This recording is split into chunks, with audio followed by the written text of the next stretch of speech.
Terima kasih banyak doktor. Dan sekarang kita akan ke Langkawi. Ini berkaitan dengan kesiapsiagaan kita semua untuk menghadapi peralihan monsun. Dan di Langkawi ini Angkatan Pertahanan Malaysia sudah pun bersiap sedia untuk menghadapi peralihan monsun. Jadi pelapurnya Muhammad Najib sudah pun bersedia dengan cerita pagi di sana. Silakan.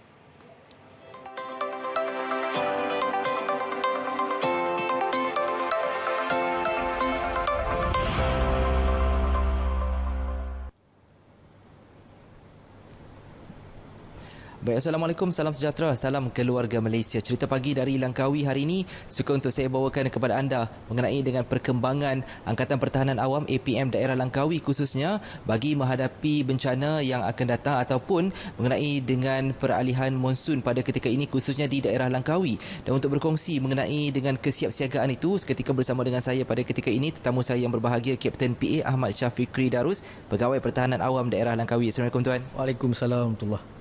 Baik tuan, seperti yang kita sedia maklum pada ketika ini khususnya di Langkawi bukan? Jadi bagaimana dengan kesiapsiagaan daripada tuan dan juga anggota untuk menghadapi sebarang bencana? Okey, baik, terima kasih. Sebenarnya pada 15 hari bulan yang lepas kita sebagai Sekretariat Jawatankuasa Pengurusan Bencana telah pun selesai mengadakan mesyuarat penyelarasan di peringkat daerah. Itu salah satu langkah penting yang kita buat sebelum berlaku sesuatu bencana lah. So dalam kita menghadapi bulan Oktober, kita namakan bulan Oktober ni sebagai bulan kesiapsiagaan nasional, di mana pelbagai program serta pengisian yang telah kita susun atur sepanjang bulan Oktober hinggalah ke hujung tahun ini dalam kita menghadapi sebarang kemungkinan yang berlaku. Satunya yang kita buat dalam sebelum kita menghadapi bencana ialah yang pertamanya kita akan menganjurkan seminar pengurusan bencana. Ini yang akan melibatkan pelbagai agensi yang ada di Langkawi ini untuk kita sama-sama tengok kat mana ada loophole yang tertentu yang kita boleh buat penambahbaikan. Yang keduanya kita akan bersama dengan komuniti di Langkawi iaitu dalam bengkel pengurusan bencana. Yang inilah yang penting, latihan bersama dengan komuniti ni sangat penting supaya mereka yang ada di lapangan, adik kakak ayah anda bonda kita ni tahu apa nak buat bila satu-satu bencana tu berlaku. Okay, yang seterusnya kita juga adalah menyusun atur dengan pelbagai serta kepadatan jadual di Langkawi, dan untuk makluman ada beberapa program serta event yang akan berlaku yang bertaraf antarabangsa yang akan berlaku dalam tempoh terdekat ni. So kami di peringkat Sekretariat Jawatankuasa Pengurusan Bencana akan memastikan segala perkara ataupun aktiviti yang berlaku ni dalam keadaan yang sangat baiklah ketika itu. Okay, itu yang kita boleh kongsi. Tuan, saya juga difahamkan ribut antara menjadi satu bencana yang kerap berlaku di Langkawi. Jadi antara lokasi-lokasi yang menjadi tumpuan daripada pihak tuan yang diberi perhatian. Okey, baik, terima kasih. Untuk rekod dalam garis waktu bencana kita yang ada dalam statistik kami, keseluruhan pulau Langkawi ini berpotensi untuk menerima ancaman ribut. Namun ada beberapa kawasan yang tertentu terutama sekali di Mukim Kedawang serta di Padang Maksirat mempunyai potensi yang tinggi sebab kedua-dua kawasan ni berhadapan dengan ancaman ribut yang ni sebab kedudukan ataupun jaraknya yang hampir dengan laut, dan yang pastinya kedua-dua kawasan ni mempunyai fasiliti yang tertentu, terutama sekali di kawasan Padang Maksirat kita ada lapangan terbang kita, di mana di Mukim Kedawang pula kita mempunyai taburan hotel yang sangat banyak.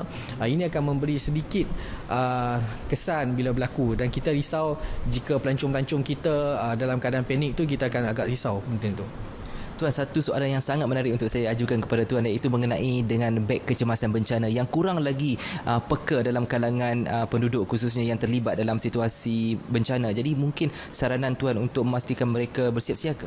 Okey, baik, terima kasih. Sebenarnya beg ready to go, kami kenalkan beg ni sebagai beg ready to go.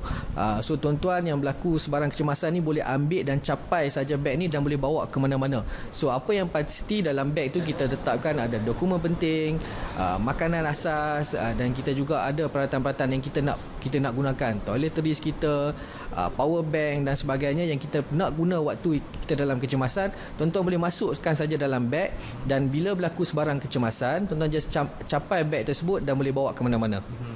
Baik tuan, terima kasih banyak atas kesediaan bersama dengan kami di Selamat Pagi Malaysia. Itu merupakan antara siap-siaga APM daerah Langkawi untuk menghadapi sebarang bencana yang kemungkinan berlaku di daerah ini. Setakat itu dahulu langsung dari Langkawi untuk cerita pagi kali ini. Kembali semula ke Selamat Pagi Malaysia. Silakan.